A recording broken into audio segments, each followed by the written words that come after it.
Assalamu alaikum wa rahmatullahi wa barakatuh. Bienvenue sur notre chaîne.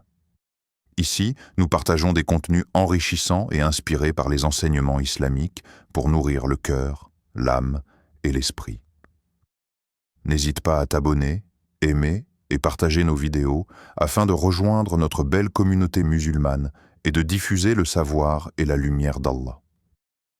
La lumière de l'islam ne s'éteint pas devant la raison, elle la guide. Dans un monde où l'on a séparé la science de la foi, l'islam rappelle que ces deux chemins ne s'opposent pas.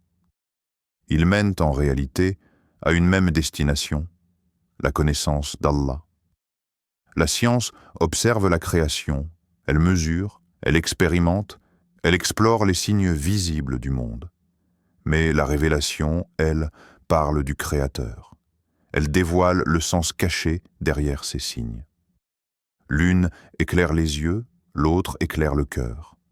Et comment pourrait-il y avoir contradiction entre deux vérités émanant du même Dieu? Quand un savant découvre les lois de l'univers, il ne fait que soulever un coin du voile de la sagesse divine. Chaque atome, chaque cellule, chaque étoile obéit à une parole prononcée par Allah depuis le commencement des temps. Le croyant voit dans la science non pas une opposition à la foi, mais une preuve supplémentaire de la grandeur d'Allah. Les médicaments, les soins, la recherche, les remèdes, tout cela n'est qu'un reflet de sa miséricorde, car c'est lui qui a inspiré à l'homme la connaissance et la curiosité. Mais la véritable guérison ne se trouve pas dans la chimie d'un laboratoire. Elle réside dans la paix du cœur, dans la certitude que tout vient d'Allah et retourne à lui. Le Très-Haut nous rappelle dans le Coran: et il vous a enseigné ce que vous ne saviez pas. La grâce d'Allah sur vous est immense. Sourate An-Nisa, verset 113. Alors, lorsque tu tiens un médicament dans ta main, ne vois pas seulement une formule humaine, vois un signe de la générosité divine. Et lorsque tu cherches un remède à ta douleur, souviens-toi que la plus grande guérison n'est pas dans ce que tu avales, mais dans ce que ton cœur croit. La guérison, dans l'islam, dépasse le simple acte de prendre un remède ou de suivre un traitement médical. C'est un voyage de l'âme autant que du corps, un rappel que chaque souffrance porte en elle une lumière de miséricorde. Le prophète nous a transmis cette vérité avec une clarté inspirante. Allah n'a pas fait descendre de maladie sans lui assigner un remède, sauf la vieillesse. Ce hadith n'est pas simplement une phrase à méditer. Il est un phare d'espoir dans l'obscurité de la douleur et de la maladie. Il nous enseigne que pour chaque mal, un soulagement existe, qu'il soit visible ou caché, matériel ou spirituel. La science moderne et la médecine prophétique se rejoignent ici. Chercher un remède est non seulement un droit, mais aussi un devoir, un acte de gratitude envers le Créateur qui a doté l'univers de solutions à nos maux. Mais la guérison véritable ne se limite pas aux remèdes physiques. Elle est intimement liée à la foi et au rappel d'Allah. Lorsqu'une personne prend soin de sa santé tout en invoquant le nom de Dieu, chaque traitement devient une bénédiction, chaque potion, chaque plante, chaque prière, un pont vers la miséricorde divine. La patience dans l'épreuve et la persévérance dans le soin transforment la souffrance en purification du cœur et de l'âme. Comme le souligne le Coran, « Et lorsque je suis malade, c'est lui qui me guérit » Sourate Ash-Shu'ara 26-80. Ce verset nous rappelle que même lorsque la médecine atteint ses limites, la guérison ultime appartient à Allah.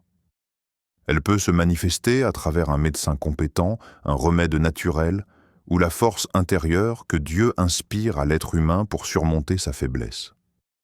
Chaque maladie, chaque douleur, chaque fatigue est ainsi une invitation à se rapprocher de son Créateur. L'épreuve devient un moyen de croissance spirituelle, un appel à renforcer sa foi et à multiplier les actes de gratitude. L'espoir est au cœur de ce message. Il n'existe aucune épreuve insurmontable si l'on garde sa confiance en Allah.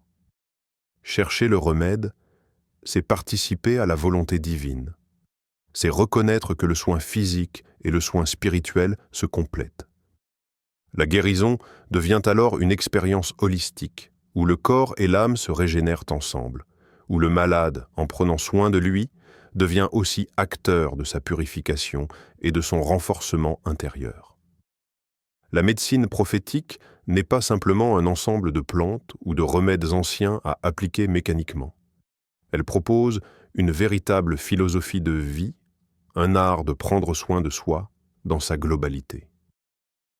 Imaginez un instant votre corps, votre esprit et votre foi comme les trois cordes d'une même lyre. Si l'une se détend ou se brise, toute la mélodie s'en trouve altérée. Le prophète nous a transmis des habitudes simples, mais profondes, qui nourrissent simultanément notre santé physique et spirituelle. Ces gestes, à première vue modestes, manger avec modération, dormir tôt, purifier son cœur par la prière, sont en réalité des remèdes puissants qui harmonisent tout notre être. La médecine prophétique ne se limite pas à la lutte contre la maladie. Elle enseigne un équilibre quotidien, un rythme de vie où chaque acte devient une source de bien-être. Ce regard holistique nous rappelle que l'essence du traitement ne réside pas seulement dans ce que nous consommons, mais dans la manière dont nous vivons. La modération, le respect de nos besoins naturels et la confiance en Allah transforment chaque repas, chaque sommeil et chaque supplication en une guérison silencieuse mais profonde. Comme le dit le Coran, « Et ne tuez pas votre âme. Allah, en vérité, est miséricordieux envers vous. » Sourate An-Nisa 89. Ce verset n'est pas uniquement une interdiction, c'est une exhortation à prendre soin de soi, à protéger la vie et le corps que Dieu nous a confié. Le véritable équilibre naît de cette conscience, où la santé physique, mentale et spirituelle s'entrelacent pour créer une harmonie durable. Prendre soin de soi selon la tradition prophétique, c'est reconnaître que chaque partie de notre être influence l'autre. Une fatigue non soignée peut générer de l'angoisse, une inquiétude persistante peut fragiliser le corps, et un corps malade peut éteindre la lumière de la foi. Ainsi, la médecine prophétique agit à la fois comme bouclier et comme guide, offrant des solutions concrètes et spirituelles. Elle nous rappelle que la guérison est un voyage, pas seulement une destination, et que chaque action, aussi simple soit-elle, contribue à notre bien-être intégral. En cultivant cette harmonie entre corps et âme, nous touchons à une sagesse ancestrale où la foi devient le catalyseur de la santé et la santé, le reflet de la foi. Le sommeil est l'un des trésors les plus subtils de notre existence, un remède que beaucoup négligent dans la course effrénée du quotidien. Pourtant, le prophète nous a montré que dormir selon la sunna n'est pas simplement un repos, c'est une guérison pour le corps, une purification pour l'esprit et une lumière pour l'âme. Il se couchait tôt, après avoir accompli ses devoirs et ses adhkars, et se levait avant l'aube, prêt à accueillir le jour avec énergie et sérénité. Ce rythme, discipliné mais doux, nous enseigne que le temps de repos n'est pas une perte, mais une ressource sacrée, une thérapie naturelle offerte par Allah. Le sommeil, lorsqu'il est pratiqué dans le respect de cette sagesse, renforce le corps contre les maladies, calme l'esprit face aux angoisses et nourrit le cœur d'une énergie spirituelle qui dépasse le visible. Le Coran nous rappelle cette dimension précieuse. « Et nous avons fait de votre sommeil un repos. » Sourate An-Naba, verset 9. Ce verset n'évoque pas simplement une pause physiologique, il révèle que le sommeil est une bénédiction divine, un cadeau qui régénère notre être dans toutes ses dimensions. Dormir tôt, se réveiller avec gratitude et accomplir ses prières matinales, c'est participer à un rythme qui guérit autant qu'il élève. Chaque nuit devient alors une opportunité de se purifier intérieurement, de déposer ses fardeaux et de confier son âme au Créateur. Le moment avant le sommeil, dédié aux adhkars et à la méditation, transforme l'instant de repos en une véritable connexion avec Allah, où le corps se détend et le cœur s'illumine. La nuit, lorsque les yeux se ferment, nous expérimentons symboliquement une petite mort, un passage silencieux, où l'âme se détache un instant des préoccupations terrestres, et chaque réveil est une résurrection, une chance nouvelle de remercier, de prier et d'agir selon la guidance divine. Dans ce cycle, le sommeil devient bien plus qu'un besoin biologique. Il est un outil de guérison holistique, reliant le corps, l'esprit et l'âme dans une harmonie profonde. Ainsi, en respectant cette pratique prophétique, nous découvrons que le sommeil est un remède béni, simple mais puissant, capable de restaurer nos forces et d'élever notre foi, une nuit à la fois. Dormir, dans la perspective prophétique, n'est pas un simple passage de l'éveil au repos, c'est un acte de dévotion, un art à pratiquer avec conscience. Le prophète nous a enseigné des gestes précis, simples, mais profondément significatifs.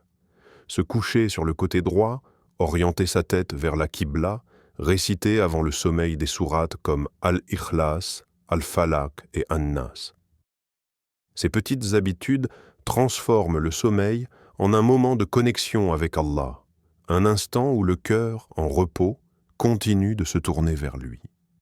Chaque nuit devient alors un espace sacré, un temps de purification silencieuse, où le corps se régénère et l'âme se rapproche de son Créateur. Dans le monde moderne, nous avons presque oublié cette sagesse. Les nuits se confondent avec les jours, les écrans volent notre repos, et le sommeil devient souvent superficiel, privé de sa dimension spirituelle. Pourtant, la guérison véritable et la sérénité ne se trouvent pas dans la technologie ou la rapidité, mais dans le retour à la simplicité de la sunna. Comme le dit Allah dans le Coran, « C'est lui qui vous fait dormir la nuit et il sait ce que vous faites le jour. » Sourate Al-Furqan 25-47. Ce verset nous rappelle que le sommeil n'est pas un hasard. C'est une bénédiction divine, un don à respecter et à sanctifier, un moment où le corps récupère et l'esprit trouve sa paix. Pratiquer l'art du sommeil selon la sunna, c'est se donner une chance de vivre chaque jour avec énergie et clarté. C'est instaurer un rythme naturel, un équilibre entre activité et repos où chaque instant de sommeil devient un acte d'adoration. Fermer les yeux en récitant les paroles de protection et de lumière, se tourner vers la Qibla et se coucher avec confiance, c'est inviter Allah à veiller sur nous-mêmes dans l'invisible. C'est aussi un rappel que la guérison ne passe pas uniquement par la médecine ou les traitements, mais par le respect de nos besoins fondamentaux et la conscience de la présence divine. Dans ce monde où tout va vite, retrouver cette simplicité prophétique est un acte révolutionnaire. Dormir correctement, avec intention et gratitude, nous reconnecte à notre nature, à notre Créateur et à l'équilibre profond qui nourrit le corps et l'âme. C'est là que réside la vraie force, dans ce repos béni où chaque nuit devient un petit retour à soi et à Allah et chaque réveil une nouvelle opportunité de vivre pleinement sa foi. Jazakallahu khayran pour avoir regardé cette vidéo. Assalamu alaykum wa rahmatullahi wa barakatuh. N'oubliez pas de vous abonner, aimer et partager pour soutenir notre chaîne et continuer à diffuser le savoir et les enseignements islamiques. Que vos actions soient bénies et que cette chaîne vous inspire à chaque jour davantage dans votre foi et votre quotidien.